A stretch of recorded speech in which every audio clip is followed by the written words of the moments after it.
Oh, hello there. My name is Ethan McAtee. I am an author, a filmmaker, among other things. I'm just reading one of my personal favorite books, not to brag or anything. Happy Theldin Day. Today is May 15th, which is, as I just said, Theldin Day. Every year on May 15th, I celebrate the anniversary of finishing my first ever screenplay, which was called Writer's Legacy. 14 years ago? No, 12 years ago. Math is hard. It also, this year, is the second anniversary of the publication of The Stolen Stone, my first novel. So there's a lot to celebrate. Last year, on Theldin Day, I announced the title for the sequel to The Stolen Stone, which is The Battle of Sehran Tor.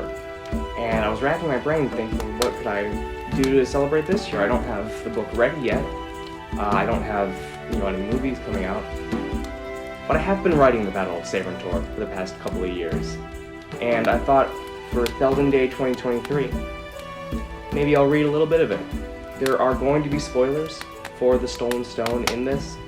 This is going to be the prologue to The Battle of Sehran Tor, and it kind of recaps the events of The Stolen Stone, so if you haven't read it and you'd like to and you don't want to be spoiled, first of all, go ahead and purchase the book. It would mean the world to me. And read it for yourself and see what adventures Howard Zaltho and Oliver Franklin and Mara Edgell get up to. If you have read it, thank you. Again, it means the world. And thank you to everyone who's been so kind over the years with their thoughts and reviews of it.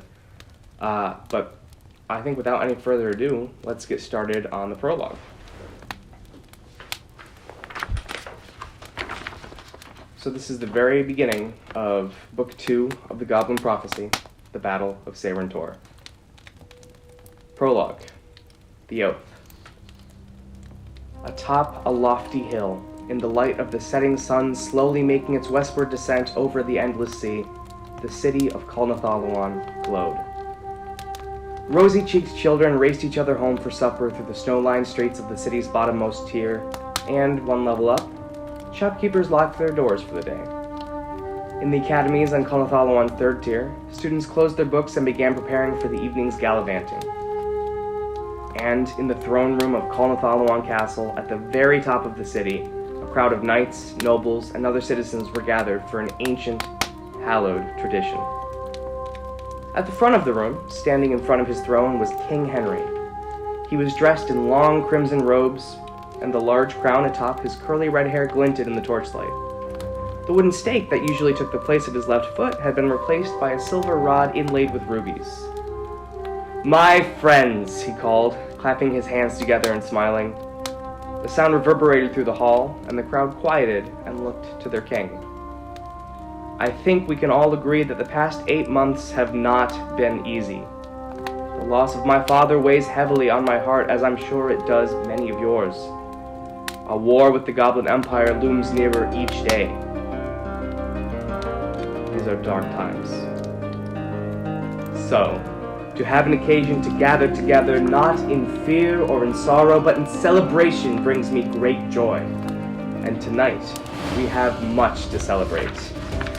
Tonight, 3 individuals who represent the very best of us will earn the greatest honor that can be bestowed upon one of our own.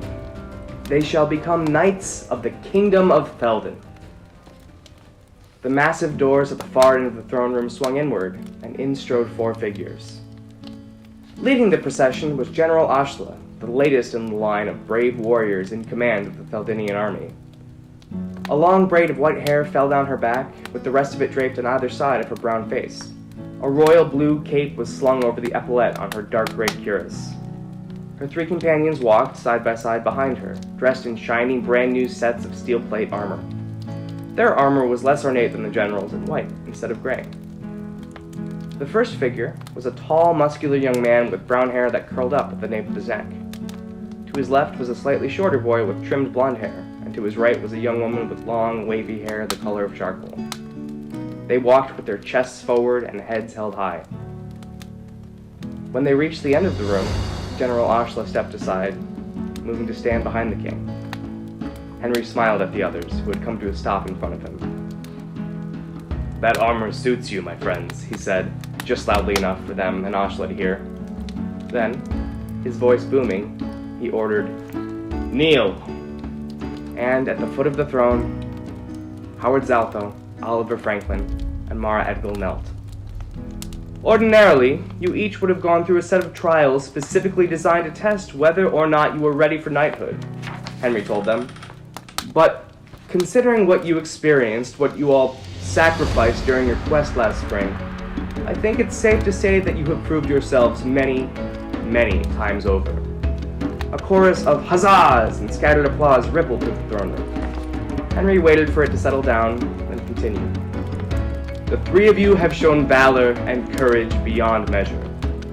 Are you now prepared to take the knight's oath? Howard, Oliver, and Mara glanced at each other, and then as one responded, "We are." "Then let us begin. Do you swear to pledge your undying loyalty to the kingdom of Theldin?" "We so swear." "And do you swear to live by honor and for glory?" "We so swear." "Do you swear to protect the weak and defenseless?" "We so swear." Howard glanced back at the crowd. There were the nobles and servants that he had grown up knowing, and there was Mrs. Lepra, who had taught him and Oliver since they were boys. She wore a strange expression. Her mouth was pinched tightly in a tiny smile, and her eyes were soft and wet. Was it pride? Howard had imagined this moment so many times. The knights were his childhood heroes, and here he was, finally about to join their ranks. But something was wrong. There was someone missing from the throne room tonight, who had always been there in his imagined versions, right in the front row. His father. After the Battle of Conothalluan, Christopher Zaltho had been officially listed as missing, but after 8 months without a sign of him, most people assumed he was dead. "Do you swear to fight not for reward or personal gain, but for justice and the welfare of your people?" recited King Henry. Howard took a deep breath, and, in unison with his friends, responded, "We so swear." Oliver, too, was missing someone who should have been there. He found his gaze fixed on General Ashla. Before she had worn it, that armor had belonged to someone else. Whenever Oliver thought of his father, he saw him in that dark gray armor, its cape billowing in the wind behind him. It should have been James standing next to the throne. But his father was gone, cut down by goblins in the ancient forest. "And do you swear to refrain from wanton violence and to take lives only when necessary?" Oliver suppressed the lump rising in his throat. "We so swear." All Mara had ever wanted was to be somebody, and so she had risked everything, journeying into the very heart of the Goblin Empire and fleeing across Theldin just for the chance at becoming a hero. Now here she stood in the throne room of Conothalluan Castle itself. She was a hero, she was somebody, and yet it all felt empty. Looking back at the crowd, Mara did not recognize a single face. All these people had assembled to celebrate her achievement, but none of them were the people whose approval really mattered. The ones who she really wanted to impress, her parents and her little sister, would never assemble anywhere again. Gablano had made sure of that.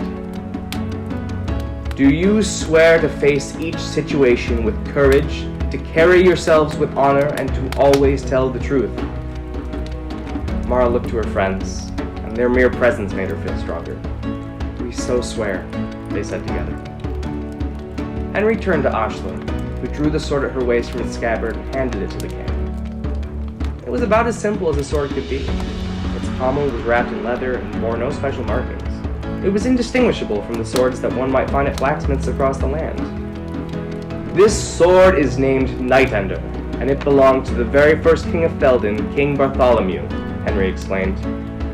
"It is my honor tonight to wield this blade, and, with the power vested in me by our gods and by the people of Theldin, to dub you Knights of Theldin."